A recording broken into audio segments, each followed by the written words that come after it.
mhlawumbe ukuthi kushaya o1 ngizobe sengikhona ngalapha lapho kodwa ngikukhona ekhaya iqala wani basibonana khabe yami akekho umuntu engiphila naye kumele akwazi lokho nawe khabe yami ngisho umphathi akumele akwazi lokho ngoba abaphathi bethu babebe bhede kulezi zinto lezi zethu uyabona umphathi uthi uphuma ubheka le abene bheka le kanti ekhohle ukuthi wena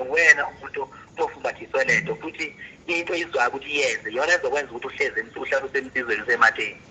Hayi khululeka mina lokho ngakwenza khona umngane wami oyishangane nje wale ko Limpopo uhlala naye lapha zelokishini sengijwayele uyihambela naye vele ongasuke hostel mangihamba naye ngeke ejump vele mhlawumbe izinto zomasikanda kazazi nakabayi mina ebandleni lami ngathatha lo mfana mshomo ngoba kuyinto kakhulu ke lo ngawumshomo kuphela okunye ke hayi akungicabanga ukuthi ukona umuntu ngathi wakuyakhe bese sibonke yenze kanjani ukuze laba boqala noma ukuthi khona umlilo osuhlayo ngibe nendlela ngabe ukuhlangana futhi ngaba into emnandi into engathenda uDisemba wonke yoshaya uJanuary ingalanyulile hayi mfethu ngoba manje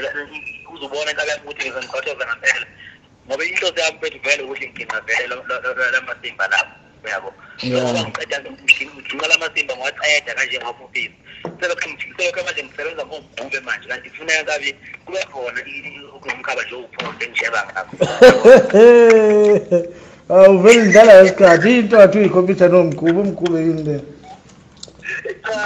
sebishifana kwena msuke lento mgubo kufanele abantu bangi-understand ukuthi yiwayo ndoda abantu banako umgube abantu abacula ngo-92 ngifelo ntabo hayi bacula kudala kakhulu labo bantu labo abantu ababili nababanye sebaze bakhushula sebashona hayi badala kakhulu labo bantu hayi okay akafika para ngizofumana lapho ngomgcibelo nami mawuthi ngiyile mhlawumbe matohweni hayi sekhona nayi nkabi hayi kulungile mkhulu okay sure